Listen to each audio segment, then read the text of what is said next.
start.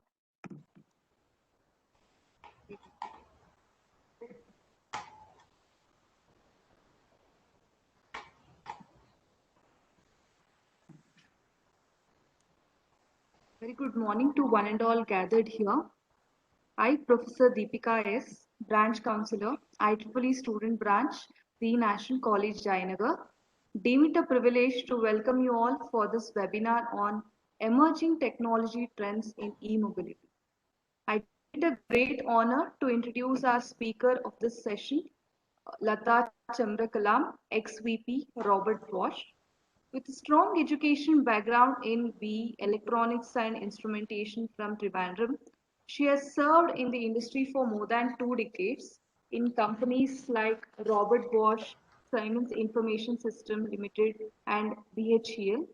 She has diverse experience in the areas of software development, architecture, global project management, sales and business development, and delivery of global projects. She is also a certified coach from CFI. She is very passionate about leadership and building powerful technology teams which create value and differentiation in business, connecting industry and academia for co-creation of solutions is an area of key interest to her. I welcome you, ma'am. I would like to request you to take over this session. Over to you, ma'am. Yeah, thank you. Thank you very much for the introduction. As our host mentioned, for me, Academia Connect and industry collaboration is a major thing that I believe in. And I strongly feel that, the young engineers will make this nation. And that is why these two entities have to work together. So today I would like to talk to you about the technology trends in e-mobility. And what I would like to say is that since I came from the automotive industry, I will use the use cases from auto industry. But when we talk from the university perspective and the student perspective, the technology that I will be talking about today, it is actually relevant to every engineering industry, whether it is automotive, whether it is agriculture, whether it is biotechnology, whatever it is, because the trends in the technology are going the same, the use cases are going to be different. So I would not go only to the technical details, but because I feel that looking at only the technical details will not be enough for the next generation. They should understand the environment a bit, the ecosystem a bit, and the business a bit to appreciate why these business cases are required. So that will be my flow. And why I emphasize on this is that when we look from the industry, we know that there are so many engineering colleges across India, especially in South India. We have so many engineering colleges. But unfortunately, when we talk from the industry perspective, not more than 20% of the students who are passing out are industry ready. That is a huge gap that we are facing in the industry, that we have students coming out theoretical, outdated syllabus. So there is a lot that the students also need to do to scale up to what the industry is expecting, right? And then we are talking about not the mediocre performance. We are talking that all of you have to excel in what you do, and you have to be the best in what you do. And for that, there should also be certain, I would say, some steps from the colleges, from the university, which can help you to prepare for that. And that is why you need to know what are the topics that the industry is looking at. So I will share my screen. So let me know once it is visible.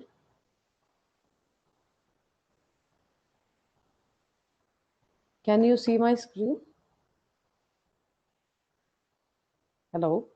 No, ma'am, not it. Hello? Hello? Hello, ma'am. No, ma'am, your screen is not visible yet. Okay, it is telling me that I am sharing. Okay, I will try again.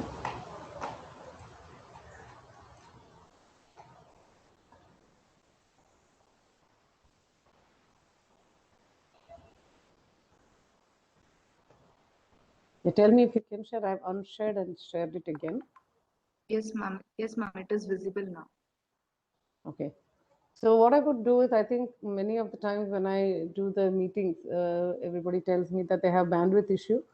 So for some time, I will turn off my video and I will turn it on again. But I would like to get some responses once in a while when I ask whether I'm audible or no, because that's a problem that we have with the virtual world. So if it is okay with you, I will turn off the video so that we can focus on the slides. Is that fine? Yes, ma'am. Yes. Sure.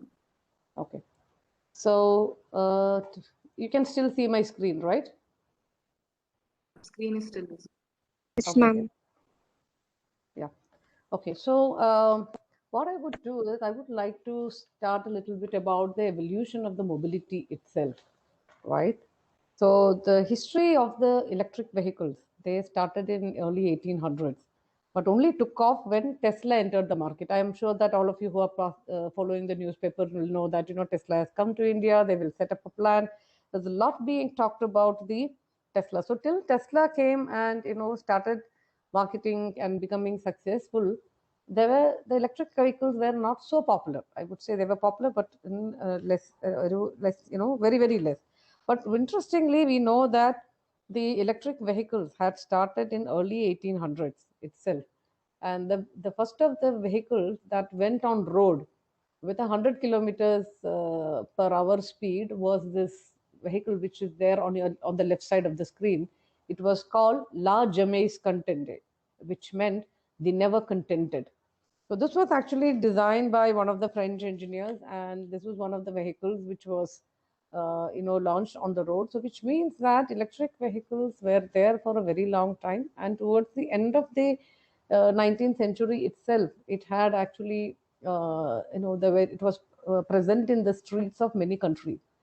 But then, when the black gold, which is the petrol, diesel, and other things, came off, this kind of took a backseat. So Hello, the ma'am. electric vehicles, because there was not so much of worry about pollution and energy efficiency and many other topics. So electric vehicles kind of took a backseat, and we had this petrol, diesel cars, which is the IC engine fueled cars in the market. Now, when you look at, Ma'am, one minute. Sorry yeah, to interrupt. Are you sharing the screen, ma'am? It is just showing the first slide. I am in the slide called Evolution of Mobility. No, ma'am. It is just showing the first slide. Oh my God. Okay. Okay, then what I would do is maybe I will Yeah. not go to the slideshow mode. I think that is, Yes, ma'am. yeah. Can you see the screen now? No, ma'am. I think the screen disappeared. Okay. So let's do is that I will stay on the normal screen mode. Can Yeah, you yeah. see the slide now? Yes, ma'am. It is visible. Slide number 2, which is Yeah, evolution of yeah. e-mobility. Yes, yes.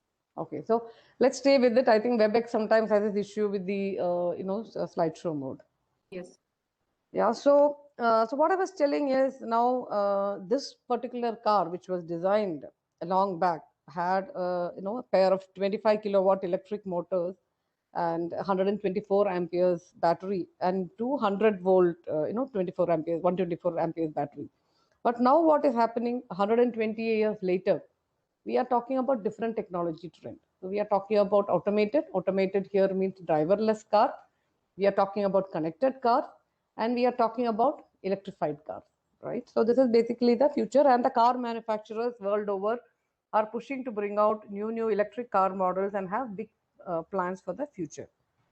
So, what is interesting is also that the car is no more a mechanical device. It was earlier when I was small. We had these ambassadors and other very just 2 3 varieties on the road. And what was a car to us at that time? It was only a machine which will take us from point A to point B. It was not too much about comfort. The only question anybody who buys a car would ask is, how much is the mileage? Yeah, and how is the how is the maintenance? These are the only two questions that the people ask. But now what we are talking about is something different. But now let us, before going to that, I would like to tell you what are some of the enablers for the electric mobility which are there. Now I am in slide number 3. Can you see the slide? Enablers for electric mobility. Yes, ma'am. Okay, good. It's moving there. Yeah. So, which means that it is said that the strict carbon dioxide targets will push the electric vehicles and the hybrid electric vehicles share to almost 38% of all the passenger car vehicles. So which means when we are talking from the market information, we are talking about close to a $5.8 billion market. I'm not talking million, $1 billion market, which means that there is opportunity for various car manufacturers, various semiconductor technologies, various power device manufacturers, and so on. So these carbon dioxide reductions followed by carbon neutrality targets announced by the different countries has taken a big steps towards electrification. And like there is if somebody is following the newspaper in automotive, they will know that there is always a question: is electric car, is it really green or not green? Yeah, so I think some of you would have read it. So what does it really mean? So when you are burning coal in some part of the country to generate electricity, and then in some other city you are plugging in a car to use that electricity to charge your electric car, really you are not bringing carbon neutrality, right? We are actually polluting somewhere else, and then actually using it somewhere else. So maybe Bangalore is cleaner if you are using electric cars, but maybe we have in Mysore maybe a power plant which uses coal, and there is pollution. So the ideal condition where we have this green cars is when we have renewable energy fed into the grid, and from there we can charge an electric car. Then only that real concept of the carbon neutrality comes to picture. So the electric market is going quickly, and many the different suppliers, different manufacturers, etc., are evolving with this growth. And the electrification choice is directly linked to the technology architecture choice regarding the converter which we have, the power, the battery capacity, etc., which will lead completely to different performance characteristics vehicle to vehicle. So the government is now looking at different regulations to reduce carbon dioxide. They are giving incentives to electric vehicles. Then we have we have certain challenges that the electric vehicles will drive only certain kilometers, right? Once you plug in, you charge the full vehicle. There are first example was we had the small car called Reva, which was in the market. I think most of you would have been kids at that time. Then that had actually a very less driving range, and then now maybe we are getting into 100, 120. But if I want maybe to drive from Bangalore maybe to Chennai, if you have to stop in two different places to charge, my range anxiety, that is what you call the range anxiety of the consumer, is very high, because you don't know when I will find the charging station. The second thing is that when you find the charging station, how much of time does it take to charge? If you go to the petrol station, what happens by the time you have a coffee, your windscreen is cleaned, your petrol is filled, and you are just ready for the travel. But that's not the case with the electric vehicles that we have at this point of time. So the charging time is also some kind of an issue. The third thing is also the availability of the charging points. Now, if I buy an electric car and then if I have to drive long, there are not too many charging points available like we have the petrol stations and the diesel stations, right? So this is there. So there are different these kind of technologies have to improve if we have to make electrification a success. So it is something to do with the government, to do with the car manufacturers, to do with the technology of the battery, the power capability, availability of charging points and other infrastructure, and also, as I mentioned, lastly, green as a point to mean renewable energy. Now, let me come back to the statement which I told earlier, the classic vehicle. So what is a car at this point of time? So the car is no more a mechanical device alone. I would say that the modern car that is going to come is a software-powered IoT device on wheels.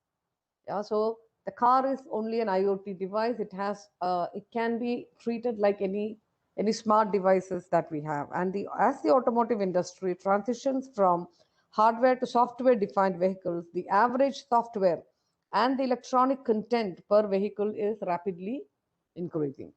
So tomorrow's car drivers will expect that their vehicles have to be fully integrated into their digital life. So your generation is much more digitized and embracing the digital lives much better than our generation.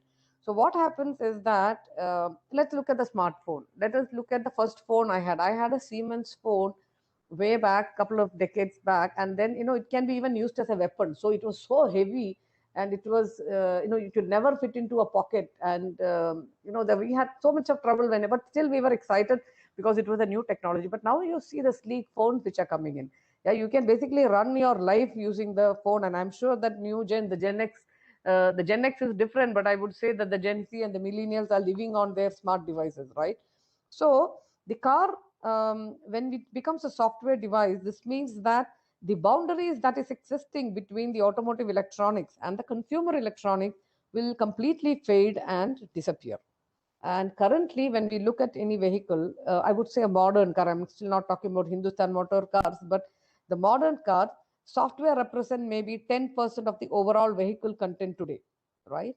And the average share of software is going to be 30% of the overall value of the vehicle, maybe in the next 10 years. So, not surprisingly, players across digital automotive value chain are attempting to capitalize on this innovation enabled through software and electronics, right? So now let's look at there are certain trends which are driving the software enabling the critical automotive innovation. So one is basically the connectivity. Next is autonomous driving or the driverless car. Autonomous driving is many times used in a wrong way as driverless car, but please understand autonomous driving does not mean only driverless car. We have different levels of automation into it. We will come to that. Then we talk about electrification, diverse mobility. So electrification we already spoke about. So let's talk about a little bit on the connectivity. So connected cars are poised to become a potent information platform that not only provide better experiences for the driver, but it will also open avenues for the business to create value. So there was a survey which was done a couple of years back, maybe 2 or 3 years back, and in the developed country, mostly in the developed countries, and it was indicating that 40% of today's drivers would be willing to change their vehicle brand for the next purchase in return for greater connectivity. I belong to a generation where we always ask, what is the mileage of the car? What is the total cost of ownership and so on. But the new generation is telling that I want my car it's an experience for me. It is not only for me to go from point A to point B. So the electrical and the shared car will likely come with software, technological advances, and it might even have upgrades like what we have in smartphone and computers, right? When in your smartphone it tells that the version X is available now, please download it to get the new features. So we are moving into that same situation with the automotive industry. For example, in my previous job, I was working with one of the automotive giants in the UK, and they had something which was called flashing the software over the air. And it was similar. It was similar that the updates of the software, the features of the software could be actually, I mean, the features of the car actually could be updated through the software like you update a smartphone. So this means that technology companies and the engineering industry will play a very important role in the vehicle industry in the future. Am I still audible? Because I can't see you. I need to ask. Hello? Yes, ma'am, you are audible. Yes, yes. Yes, Yes, ma'am. yes, you're audible. Okay. So the next topic is the autonomous driving. So the autonomous driving, what is why are we talking about autonomous driving now? It is basically to reduce the human errors and to reduce the fatalities that is happening in the vehicle, because it is known that when we are analyzing the number of crashes that is happening on our road, around 90% of the crashes actually is due to the driver error or certain response issues which we have. So self-driving vehicles can reduce the driver error. This is the hope that we have. And we have got around 5 levels in this space. It is not only talking about the incremental degrees of functionality that enrich the customer experience, but also widening the potential for new revenue streams. I will talk about it. So when we talk about the autonomous driving, we have these level 1, level 2, level 3 and 4. I will come to that. So then we talk about diverse mobility. What is diverse mobility? We have shared mobility apps. I think people who live in the cities, that you can actually now book a bike like Yulu through the app. Yeah, that is actually an example of micro mobility. Then we have shared mobility services, and in many areas, robo taxis have come. All these things can be booked through the apps, right? And the whole idea is to have a customized driver experience, and that is where we have the artificial intelligence and other things coming into play. So there are many trends which will come with respect to the need of new business models, new operational models, service models, etc. And very important, I would like to tell that data-driven decision will become a key factor in this place. And that is why AI, when we talk about data analytics, IoT, all these topics will become more and more important, because customization and personalization will be very important fact for customers, which is powered by the software algorithms. Okay. So now let us talk about the software. So what is happening now? Once software was part of a car. Now software determines the value of a car. Yeah, the success of a car depends on its software much more than the mechanical side, and nearly all the vehicle innovations, by the which are done by the auto manufacturers, etc., are now tied to software. And the trend towards self-driving and electric vehicles will add again hundreds of millions of lines of codes into the car. So if you look at a low-end vehicle, each of the vehicles now we have engine control units. Now Bharat 6, BS6 has come. So there we had to put a lot of code to optimize the pollution. So we are talking about in the latest car what we have multiple electronic control units. Yeah. And in a simple model which is coming, the topics like the adaptive cruise control or the automatic braking what we have, etc., are becoming a standard, and which means that the amount of software that is written to detect the misbehavior to ensure the quality and safety is increasing. So it is clear that software is eating the car, and the features and variance is driving its complexity, right? So there's always a lot of debate. I wouldn't talk much on it. There's always a debate. Have autonomous cars, are they always electric? Are they always not electric? Is it a perfect marriage? But I wouldn't want to comment too much on it. But just for your understanding, it really does. For a car to become autonomous, it need not be electric. But what you need to understand is that if you look at an IC engine, you have so many hundreds of moving parts, whereas it is minimalized in an electric vehicle, right? So electric vehicle will have majorly few components are there, and it is actually much more simpler. So that is why they are telling that this marriage is not perfect, but it is near to perfect, because this partnership will happen. So the emerging taxi, robotaxi services, etc., demanding to go to electric cars from the start. So for a long time, these two technologies have been linked as green travel solutions. So the autonomous cars are talking about increased efficiency, and electric vehicles promise reduced emissions in the car. So many have assumed that two of them would launch tandem to tandem, right? So let us talk about this a little bit on these levels of connectivity, because as I mentioned, autonomous car doesn't mean driverless car always. There are 5 levels of autonomous car. It is called L1, L2, L3, L4, L5. Can you see? So basically, it is L1 is nothing, but it is only a basic minimal hardware connectivity that we have. So you don't have to really worry about it. The second one is a little bit in more advanced into this individual connectivity, which means that the driver uses her personal profile to access the digital services. So his or her, yeah, personal profile to access the digital services via digital ecosystems and platform.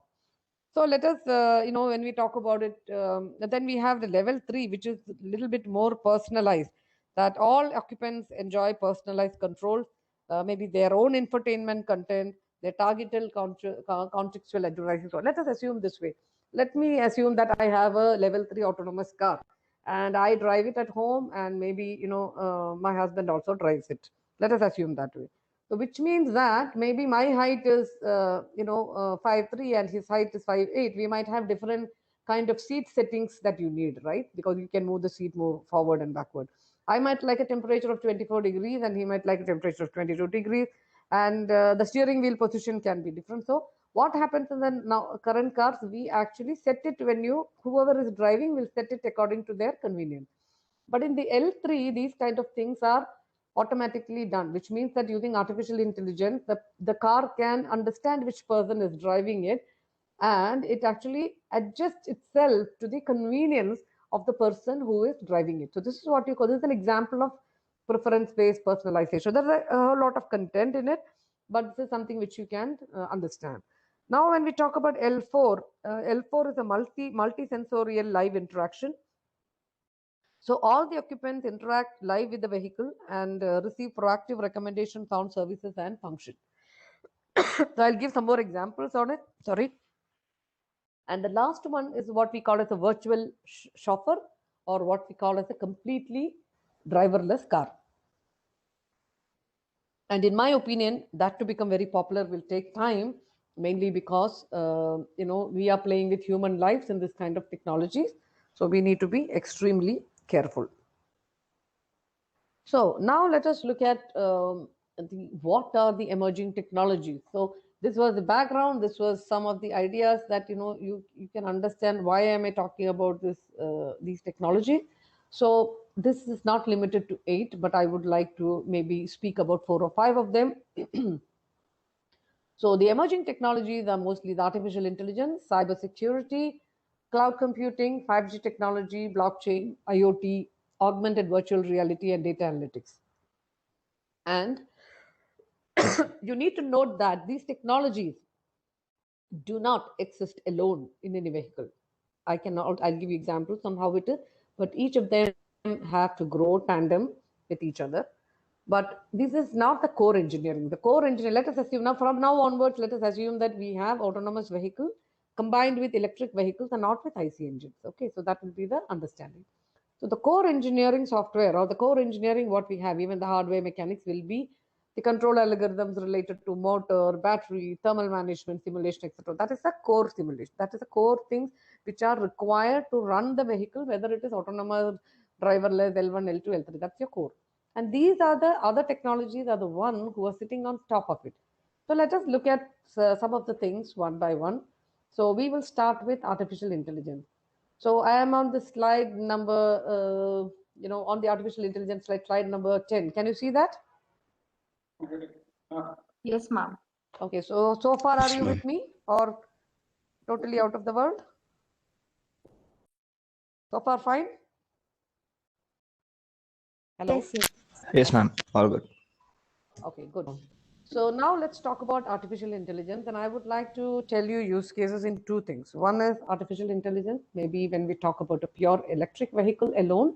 And the second use case, I will tell you how artificial intelligence is used in autonomous driving. So let us look at the battery technology itself. So as you know, currently the battery technology in electric cars is not as good as it should be, because the charging time is very high, and we are using lithium ion. And this lithium ion. If you look at lithium, this is something which we are kind of mining from a country. There are certain political protests which are happening.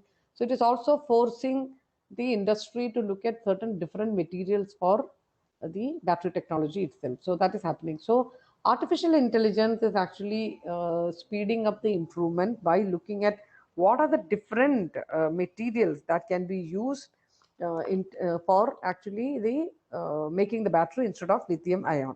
So what happens is it also involves testing of different combination of materials, and AI will make it happen in a very less time. So that is because the computers can sift through large amounts of data and identify the information much quicker than the human researchers.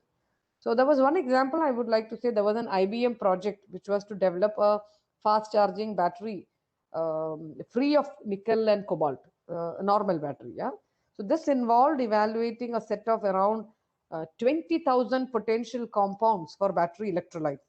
And normally, this kind of if a human was doing it, this would actually take normally 4 to 5 years. And I was told that IBM has accomplished this in a matter of weeks, couple of weeks, according to the report. So that is something which is interesting. The second thing is energy efficient routing and trip planning. So let us assume that you all use Google Maps, right? So you want to go maybe from Bangalore to Mysore, and we are talking about electric cars. So what are the different options? In currently, the Google Map gives you certain options, but now we need a little bit more because we are talking about EV. So there is a particular math which is called as the graph theory, which is used. So it will give you even the charging station. So the Google acknowledges that the route planning in an EV can be like solving a puzzle, with the EV owners needing to find the right charging station within the range and also has a specific plug for the car needs. In developed countries, many other countries, the plugs are not standard. Depending upon the type of charging, there are different types of plugs. So if I might drive into US into one charging station, it does not mean that another charging station will also allow my car to be changed. So all these things have to be calculated, and AI is used to sort through these different public charging options, and also finding the best route depending on the weather, the traffic conditions, and so on, like what we have in human thing. The second thing is there is something which is called battery in the cloud, and here they use a concept called digital twin. Why is it important? The electronic control unit, which is a small computer inside the car, most of them are based on microcontroller. Some of the new ones are coming with microprocessor, but many of the traditional ones are with microcontroller. And the computing power that we have is limited in that. I mean, limited in the sense that they have to actually look at certain critical functions in the car itself. So what do we do if you run this huge kind of algorithms with respect, if you want to see how much of charge is remaining in the battery? If all the type of computations have to be done in the ECU itself, it will take up a huge computing power for that. Now what they do is there is something which we call battery in the cloud. So these models are represented in the cloud and also in the vehicle. So the important functions of the battery management system, the accurate estimation of the state of charge, the state of health, deliver essential information about the battery charge level, the aging level of the battery, and this can be used to perform maintenance or adapt the operational strategies to extend the service life. So this is a very, very important concept which is coming in battery in the cloud, that the computational power in the car is used to the minimal, and we use the cloud actually to do more math so that you can save it. But here, very important is also that we need to have a good communication speed. So this is the digital twin. Another important thing is the predictive maintenance. Now, if you look at, let us look at when you're servicing your car or bike. When you go to the service station, they will tell, okay, you have to change the air filter. Maybe there is some wear and tear for the injector, or maybe there is a clogging somewhere. So this is the actual maintenance which has happened. But you normally don't have mechanisms that will alert you. For example, in the car, there are certain lights which is called a MIL, or malfunction indication light, which will tell you that engine light is engine oil is less, or maybe battery is low, and so on. But that is a very basic thing. But AI monitors hundreds of sensors and is able to detect problems much before they affect the vehicle operation. So by monitoring thousands of data points per second, AI can spot the minute changes that can become a pending component failure, often long before the failure will leave you stranded, right? So which means that the user can predict when the vehicle has to go for maintenance, and he doesn't have to only trust the mechanics where sometimes change the filter, this is there. So you can always tell that, hey, this data is available with me and this is what I need to do.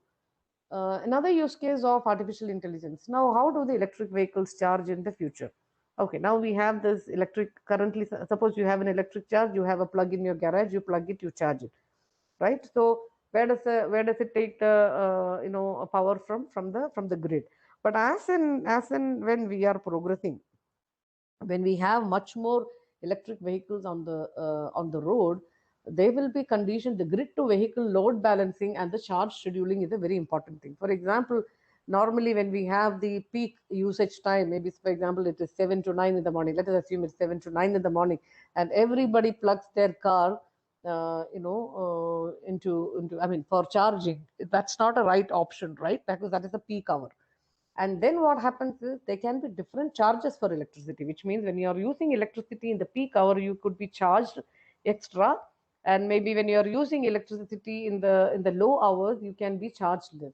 So all this kind of load balancing, charge scheduling, etc., we can have something called a smart grid. So artificial intelligence in the smart grid, which can include the power supply, the power system optimization, power user behavior analysis, fault diagnosis, etc., can be there. So this actually facilitates the integration of electric vehicle and the smart integration with the grid system.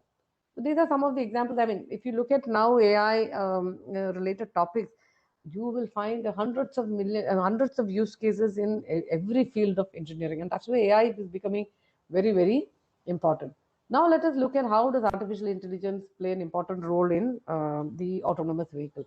I told in the beginning itself, autonomous vehicles are supposed to let the reduce the failure. So there are two things. One is the current one. You have L1 to L5. I told you the first set is that you are assisting the driver. You are not allowing the artificial intelligence to drive the car. So AI is not behind the wheels. Behind the steering wheel is you, but the AI is assisting. In the driverless automobiles, which is the L5, the AI is behind the steering wheel and you are sitting. So that is a big difference. So in the driver assist situation, before the automotive industry is comfortable letting AI take the wheel, first it wants to put it in the co-pilot seat, right? So AI lends it perfectly to powering the advanced safety features for connected vehicles, and that helps the customers to get comfortable as the driver before it gets his own license to drive. So what does it do? There are hundreds in the new cars, the autonomous vehicles, as you can imagine. You are replacing the human sensory organs by sensors. Yeah, sensors and actuators are being the human, right? And the intelligence is the artificial intelligence. Huge case. So there are hundreds of sensors which are there in the autonomous vehicles, like camera, lidar, radar, anything that you can think of, it is there. So by monitoring these sensors, AI can identify dangerous situations. So it can then alert the driver in order to avoid accidents. It can actually take decisions on emergency braking, on crossing the traffic detectors, blind spot monitoring, driver assist steering that can help avoid accidents, etc.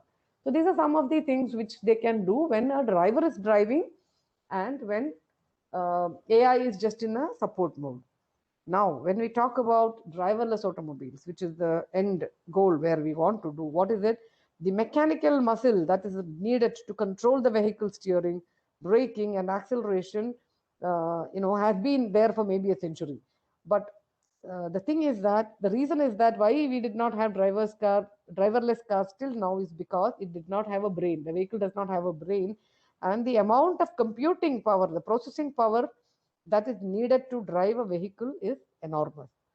So despite the power of the modern computers, the conventional computer programs simply are not up to the task. That is the reason that the driving involves. So how do you learn driving? I think first you normally, we go to the driving school and somebody asks you a set of rules, turn left, right, do this, do that, everything fine. But does that equip you to drive? No. Yeah. Then what comes to play? Your intelligence, your reflex, and the application of the rule. Similar is the state with AI driving. So it is driving involves more than following a set of rules or algorithms, and it involves learning, because once you start driving, what happens?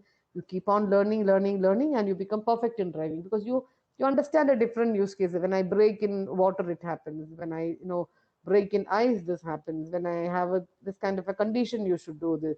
How do you adjust the wiper speed? When do you need high beam, low beam? These are not taught in the driving school. These are not rules. These are something with the human brain will learn over a period of time, and we are replacing the human brain by artificial intelligence, right? So the artificial intelligence software crunches a lot of data from the vehicles, lidar, radar, the high resolution cameras, because that is the eye of the artificial intelligence. Then from the GPS, from the cloud services to provide control signals that operate the vehicle. So this is a very important use case, and AI is a must for these things to come to picture. Now let us this is a very serious safety critical kind of use case. Now let us look at a very little bit more simpler, nicer use case. So now what happens when all of you use Google, right? When you use Google, if you do a search, next time when you try to do a search, it will automatically prompt you what? When you order from a restaurant, sometime it can kind of pops up the advertisements according to the searches you have done. So this is an intelligence which is there. So similarly, in the automotive industry, what happens is when you have a low fuel situation, the AI can pop up and tell, hey, so and so kilometers, you have a charging station. Do you want to charge? Similarly, if you have a driver, for example, by artificial intelligence, it has understood that maybe the driver eats normally between 1 and 2. and maybe he's somebody who likes to order pizza for lunch, for example.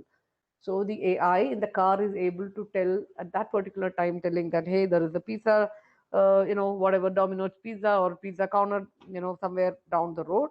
So the AI has the power to know the driver's needs, want, and to know when they have the proximity to the businesses that can serve them. This is a very important thing. It's a light example, but in the future, as drivers are looking for more personalized experience, this can play a very important role. So I'm sure that all of you love your smartphones mainly because you get these suggestions, you get these pop-ups, a lot of things which can help you, which can prompt you to make your life simpler. Similar is the case which is going to come in the automotive. Another one is the automotive insurance itself. So, how do you, if somebody who has had an accident, how do you claim insurance? So, AI and auto insurance have something in common. Both spend a great deal of time predicting the future. Insurance is for what? It is for something which can happen in the future. It is not for the past.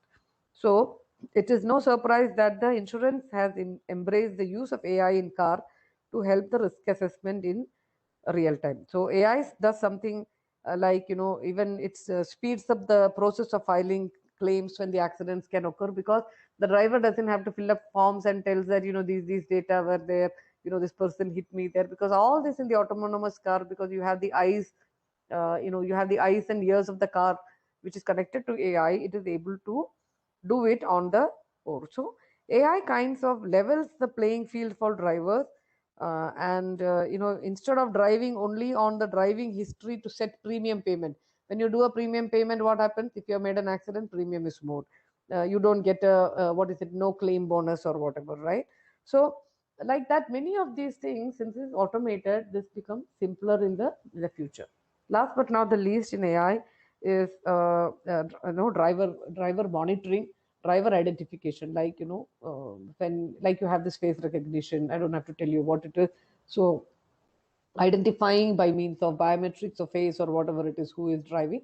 And I mentioned that it also sets up the seat, the comfort features, everything according to who is driving. Another one is monitoring. The monitoring is basically when we talk about the attention of the driver itself, right? Because by observing the eye gaze, the opening pattern of the eye, the head foot position, etc., the artificial intelligence software can detect whether the driver is having a distracted driving, and they will alert the driver to keep their eyes on the road. So similarly, the drowsiness in some cars, because we had worked on a software in that, the drowsiness is detected by the eye opening as well as the head position, with your head drooping. Yeah, and it will allow the system to wake up the driver if necessary. So there are similar kind of things which are there. The other one is the upper body detection poster, which means that in case of a crash, the airbags can be deployed in a manner that will reduce the injury based on how the driver is sitting. It is not that standard one, but it is personalized again. Last but not the least in this is the infotainment control.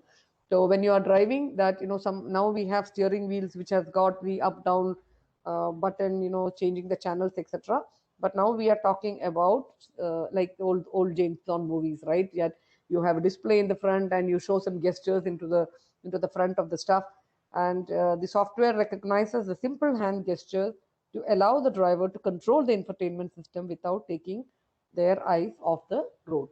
So these are some of the use cases what we have with artificial intelligence. As you go to the industry, you will find hundreds of them, but this is some of them uh, which I wanted to make you understand what is happening here, right? So far, are you with me? Are you guys there? Yes, ma'am. Okay. Yes, ma'am. So far, understandable, or is it too much technology? Hello? It's understandable, ma'am. Okay, good. Yeah. Now let us look at a very important topic, cyber security. So cybersecurity. Now let's see why it is important, right? So one, I mentioned that a modern car has tremendous computational power via the ECU. The number two, it is always connected to the internet, and it is also connected to many other smart devices, right? which means that when you have an autonomous driving or a driverless car, your car is communicating to the car next to you, to the smart grid, to the ecosystem. The entire ecosystem is connected, which means that this exponentially increases the capability to be hacked, high potential to be hacked. Now, why it is to be hacked? I mean, I don't have to tell you, but I can just tell you an example that earlier the cyber risk, even though it was known, it came too much into the public attention when I think it was in the year 2015 or so. There was the Jeep car. There was a cyber hacking done of a Jeep car, and the good part is that it was not done by bad hackers. It was done by white hat hackers, and the idea of these hackers was to make the company understand that hey, there is a potential bug which is there, and there is some risk which you can be there unless cybersecurity is strengthened. That particular incident, even though it was done in a Jeep car, it actually shook the automotive world, because every other brand which you're talking about, whether it's the BMW or Volkswagen or Mercedes or Jaguar, everywhere the same impact could be there. Yeah. So there was a lot of public consciousness which was there, and the risk is far greater than one vehicle getting affected. So as I mentioned, the IoT enables an infected electric vehicle to communicate with its charging station, and from there to a network of vehicles, and even the electricity grid at a large. So it is not only dangerous to that car, but it is also dangerous to it could be really devastating to the public. So that is something, and also a real and catastrophic effect on the human life. So it is very, very serious.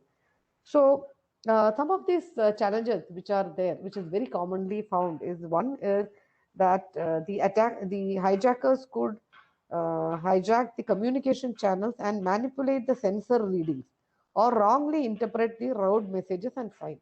There was one experiment which was done, if I somewhere in the US, I don't remember which state it was. There was a sign. The signboard was all. I think probably some of you should search it in the net. It's a very interesting example. The signboard was reading 35, and what happened is these hackers or these people who wanted to prove that it was wrong, they actually drew a very small line in the 3. So the speed limit of the place was 35. But what happened was that because of that dotted line and the learning of the car, which read the 3 before, it read as 85. So in an autonomous situation, you can imagine what can be the chaos it can create if this kind of signs are manipulated, right? So there are a lot of things which are there. So another one is also that there is something which is called sensor jamming, and the attackers could blind or jam the sensors to gain access to the autonomous vehicle sitting somewhere. So this will allow these people to feed the autonomous vehicles with artificial intelligence model with the wrong or incomplete data. So what is AI? If it is junk in, just like software, it is junk in, junk out. So if you give the AI model a wrong data, you will get the wrong result. So similarly, so it is very important that you should not have these hackers, giving certain wrong data, wrong models, and so on. That actually can create serious issue. It can undermine the model training, and the car will behave in a very different way than you expect. Huge risk in the security. Another one, the third one is very important, is also the information disclosure, because the car is becoming a second home to a human being, and the autonomous drive vehicles normally will store large amounts of personal data, like maybe the credit card and many other personal and sensitive information. So if you have an issue there, and this information disclosure also can be a big topic when it comes to the AI. And another thing, let us also look at a situation where we are talking about smart homes. I think in Germany, where I used to go, we had a pilot project with a smart home. So which means that maybe when you are driving itself, you can actually switch on the AC in your home. Maybe you can actually warm the food in the microwave. There are a lot of controls which are there, which you can do from the car, and by the time you get home, many things are ready. So this is something which is there and currently existing also. This also has an interesting feature where you could sit in the car and open your front door as well as the garage door. Just imagine if this hacker has access and the cybersecurity is weak, and the car and the person can actually open your your front door, your garage, and it's a huge sabotage can happen, right?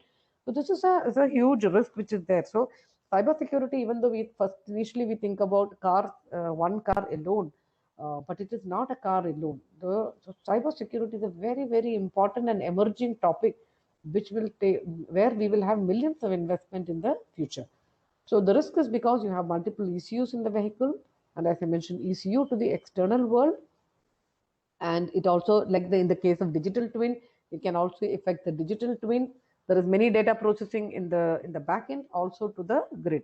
So these are some things which are which is very interesting, and cyber security. So I think for the auto enthusiastic who are listening to me, I would like you to google sometime and see this video on Jeep.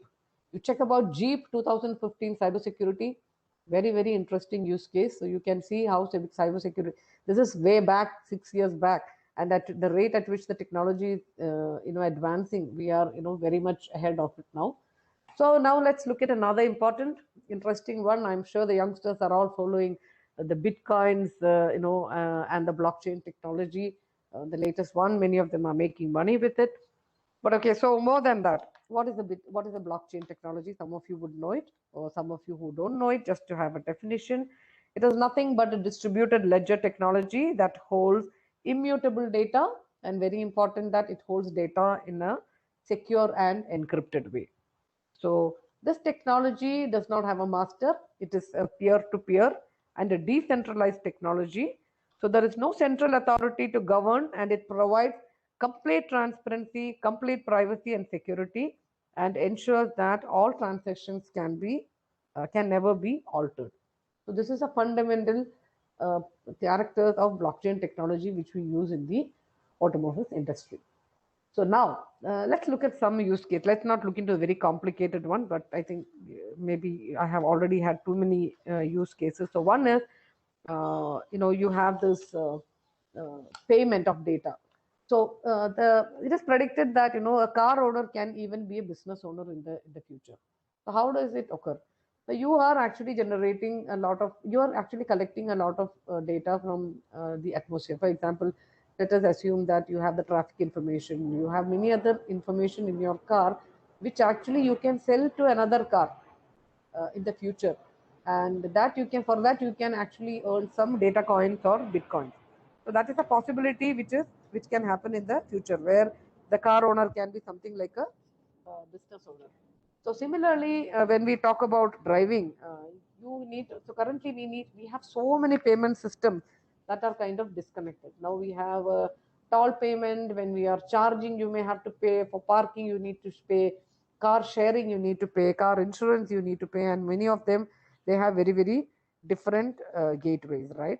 But when we talk about the blockchain, this is something which blockchain can solve, and you might have a single platform by which actually there's a potential to streamline all these payments, and even in terms of electric network, it can even facilitate a more efficient electric network.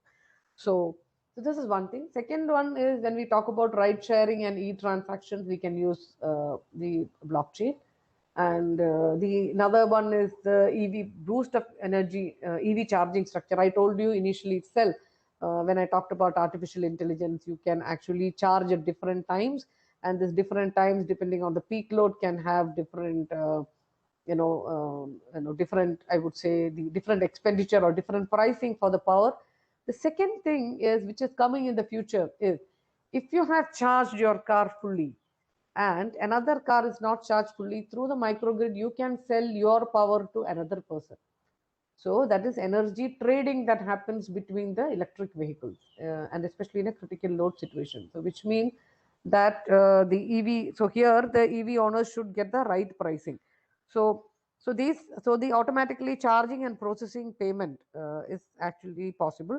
Another one is that, as I mentioned, there are people who are completely convinced that they will drive green cars only if it is charged from renewable stations. That is, I would say, a long-term reality in India, but many places it is, which means that the source of electricity can be verified, renewable or not, for charging.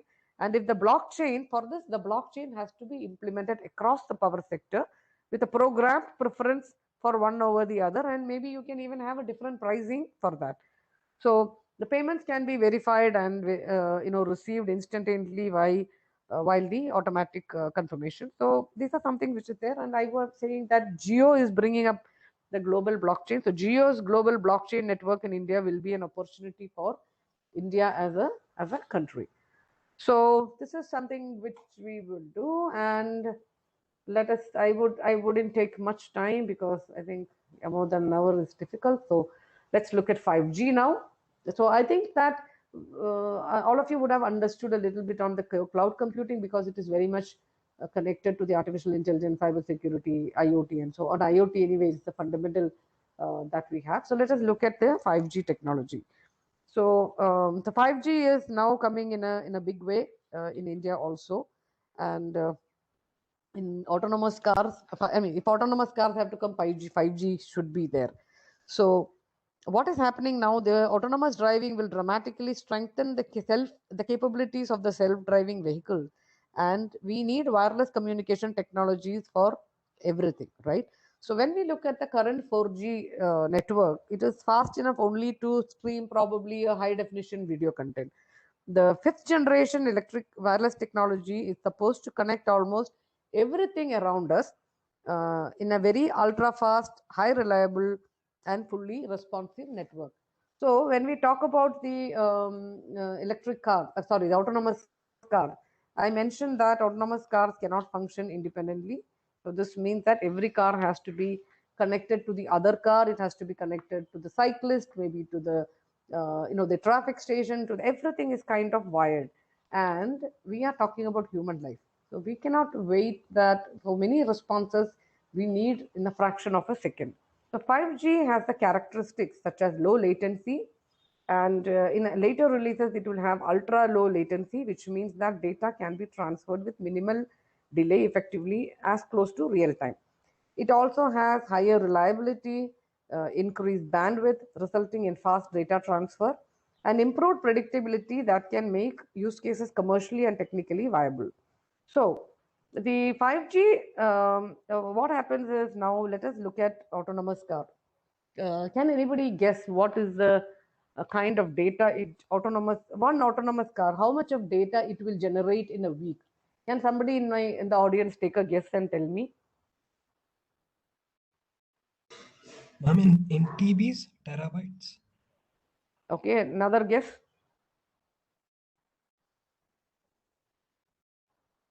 Anybody else? Okay, for me also this was a surprise. Future autonomous car will generate nearly 2 petabits of data, which is 2 million gigabits of data in a couple of days' time.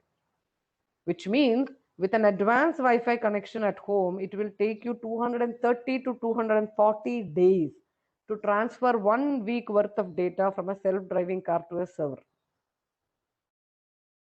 So terabytes is nowhere close. It is a petabyte. I mean, I was also thinking it is gigabytes, maybe few million. It is 2 million gigabits. Yeah, so it is a huge amount of data, right? And that is why we need much faster ASIC, special ICs, processing technologies, product, and other things. So this is something which we need to keep in mind. Now, what is happening is, as I mentioned, vehicle to vehicle communication has to happen in a real time. Then we have SOTA. SOTA is what? It is software over the air. So there are two things, FOTA and SOTA. One is firmware over the air and one is software over the air. So what means, as I mentioned, in the future, we might be able to update the car software like what you update the downloaded version of the software in your phones, right? Which means that the software have to be flashed over the air. So for that also, we need high data because it will be actually downloaded to the vehicle from a cloud-based server. So this can be enabled faster by the EVs. So similarly, now we have got the autonomous vehicles. I mean, I don't have to tell you now after hearing all this, we need faster collection and storage and processing of data, 5G, very important. Another important concept I would like to introduce to you is something called the remote pilot. Now, what is a remote pilot in a autonomous world? So, let us assume that you have a autonomous car, and the passenger is a very old person or somebody who is physically disabled. or differently enabled person, which means that they will not be able, in case the artificial intelligence find a problem, they will not be in a position to park the car into a safe locality by themselves. That is a disadvantage, right? So we have something which is called remote pilots in the autonomous segment. So these remote pilots are some people who are trained drivers to drive the car remotely. They will be sitting in different maybe maybe 100 kilometers where the situation is. For example, there is maybe an accident, this is minor accident, and then you need to park the car safely somewhere. The passenger who is sitting in the car, who is either an old person or a differently able person, will not be able to do it. It will be the duty of these remote pilots to monitor it and bring the car safely into a position. Just imagine, when you have a human being sitting in the car, if you want to do that, what kind of speed you are talking about, because you are playing with safety critical applications, right? So this is something which is very, very important. So another one is a fast EV adoption. I already mentioned about this digital twin, the energy routing system, the Google Maps, the charging station, and so on. So all of them, if it has to come fast, then we need to have a very fast communication channel, and that is how it is working. And last but not the least, it will also have a faster download of maps, music, and video. So these are some of the things which I wanted to tell. So the summary would be from my side is the software is the heart of future mobility, and we will need data analytics, then data analytics, high connectivity, and artificial intelligence will play a very important topic. And very important is that from the engineering perspective, no one stream of engineering can survive and excel alone. Every time we are talking about co-creation via collaboration. So for the new generation, it is like moving from partnership from a single hero culture. We are moving towards collaborative culture where the streams of engineering will come together and create products which are required for the future. So this is something which I wanted to tell you today. There are multiple topics, as I mentioned, because I mean, each of these topics you can do 3-4 hour seminar. But today my idea was that I wanted to give you a kind of an overview of what these technologies are. And I would also say that these technologies, as I mentioned, would also come into other streams of engineering. It is not only with respect to automotive, but it will also come into the other streams of engineering. So the message is that the technology is changing fast. It's changing exponentially. When I passed out in 1992, maybe before many of the audience would have been born. And that time we had a syllabus, right? When I went to engineering, I finished my engineering by 92. We had a syllabus.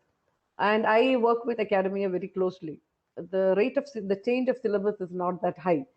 So which means, but the rate of change of technology, even if I look at 3 years to now, is the normal, which means that fundamental engineering principles will remain the same. But if you need to be successful, it is also required that you need to understand some of these emerging technologies. I'm sure that many of them can be done as projects in the colleges, or maybe seminars in the colleges, or maybe participate in industry event. But a lot to do is also to do with self-learning. And if you look at the opportunities, what we have in India, India is the technology hub with respect to, I mean, it's a global technology hub where and we have a huge and immense amount of talent pool here. But if we have graduates who are not industry ready, technology ready, that will actually slow down the process. So my take on this to all of you would be to look at these new technologies, at least have a brief understanding on it. I'm sure that some of you will find certain topic where you can get hooked on and tell that, hey, I want to go into it in detail. So, and understand all these technologies. As I mentioned that we are coming to a generation where, for example, when I joined, maybe I started with data acquisition software. So for the mines, that was what we started with. But then we started with automotive. So we had limited streams of engineering. But now if you want to really be successful, and now when I talk, I have to learn deep about, if I have to be successful in my role, I have to understand deeply on artificial intelligence, on blockchain, on IoT, because otherwise I am out of the game. Yeah, you need to stay relevant, and that is the case with every engineer in the future. You need to stay relevant. You need to be in the game, and for that you need to understand what are the latest technology and keep yourself updated. So that's all I have to say. So I hope that I could make some sense. As I mentioned, I try to bring in more examples from the autonomous driving, the automobile world, and mostly for the youngsters. I hope it was interesting. So I have another 4 5 minutes.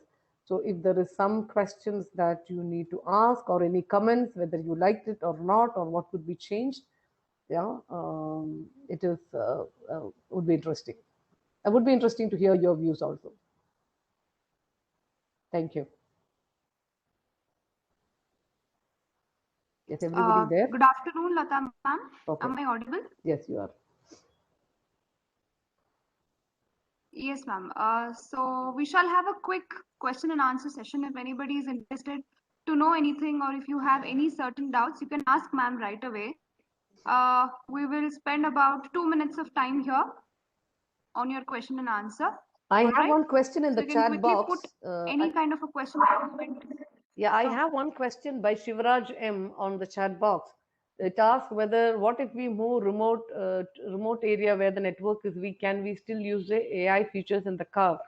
So the answer to Shivraj would be the AI features can be used, but if you are banking on a digital twin and so on, it will not work. But AI, what happens is most of these models which are available in the engine control unit of the car, that can still run, yeah, because we are not talking about connected cars all the time. When we are talking about connected cars, yes, I think this network will be an issue. We can look at more questions if there is something. Yes, anybody else?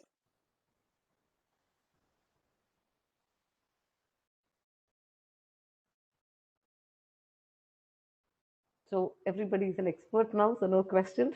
That's interesting. Ma'am, back in 2019, All right, there was ma'am. a If they do report. not have any questions further. Yeah, tell me. Somebody is asking. Yes, ma'am. Back in 2019, there was a report that said e-cars cost jobs compared to What was the statement? E-cars are? e-car costs jobs, ma'am. Okay. How does it happen? Ma'am, compared to older, what do you call it? Electric, petrol, IC diesel engines. Right. cars, these cars need less maintenance and need less roadside assistance compared to older cars. So the Yeah, very new, good question. Very good question, Thira. I would say mechanically, yes, you need less jobs. Electronically, software-wise, we need more jobs. Right? yes, ma'am. Because the older cars, what happened, you didn't have to have too much of intelligence. So you had, and you had too many moving parts. In an IC engine, if you look at it, the number of moving parts is more, and in the EV, it is much more simpler. So in the mechanical side, I would say yes, it could cost lesser jobs that way. Maybe in the production also, it is much more simpler. But I don't see a risk mainly because it is we will predominantly get into software, IoT, hardware, ASIC. There are many other businesses which will grow. So that kind of balances this out. The other topic is that the IC engine will not completely go out of the market. It will take a long time. And if you look at applications like commercial vehicles, off highway, the tractors, agricultural equipment, and many of the off highway things which still continue and they will still run on diesel.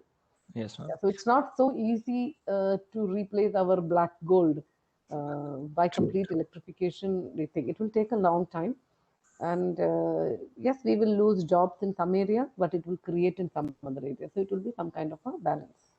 Yes, ma'am. Did I answer your question? Yes, ma'am. Yes, ma'am.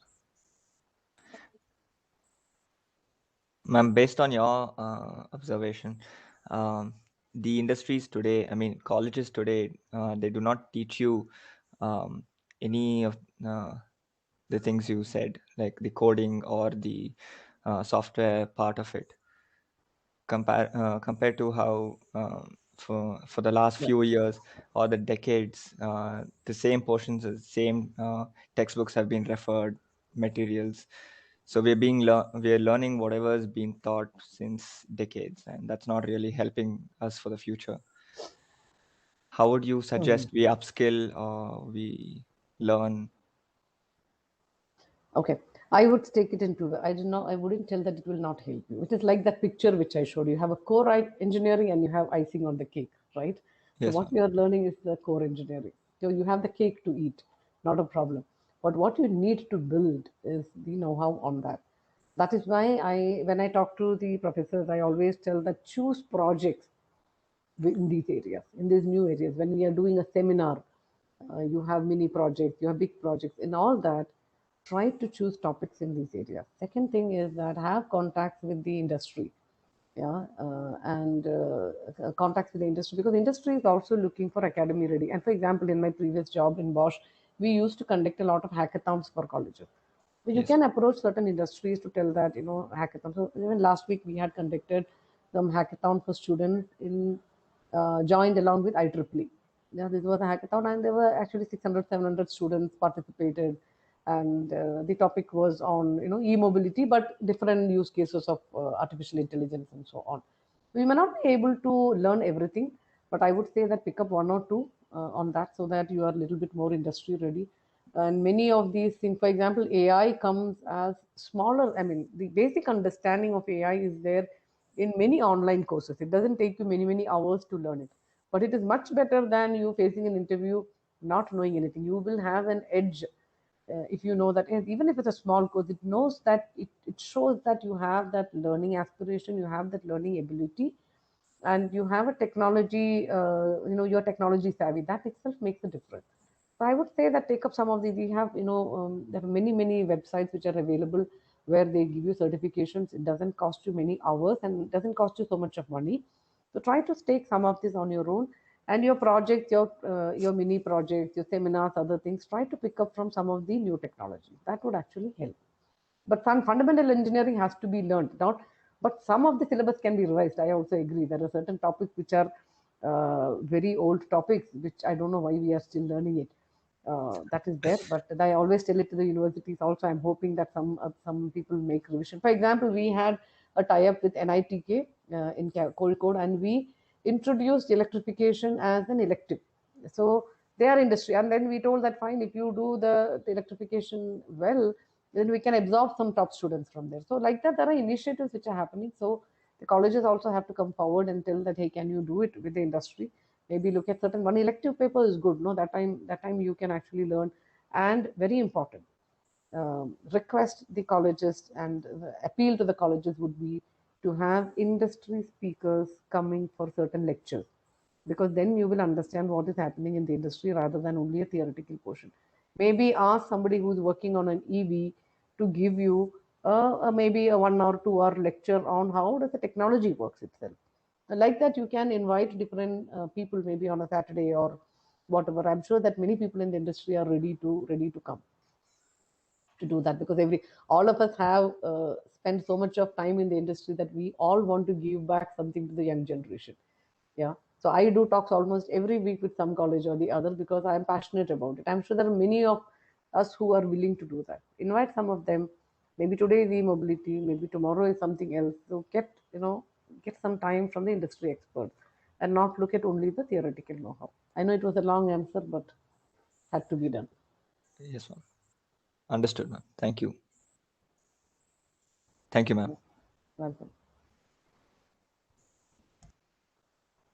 Yes, anybody else who has any doubts regarding the webinar today?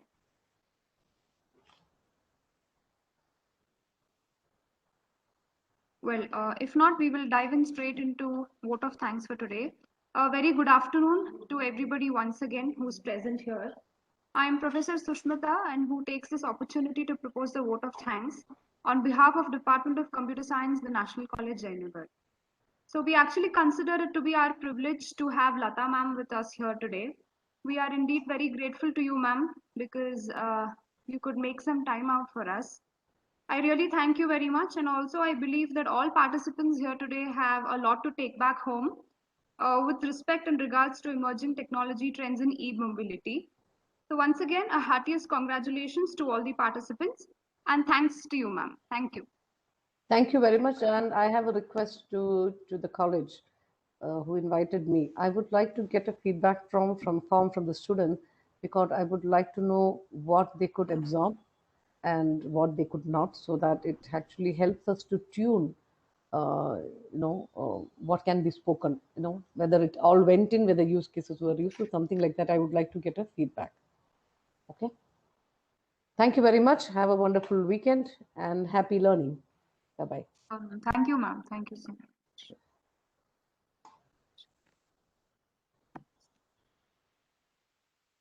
Great, Margaret.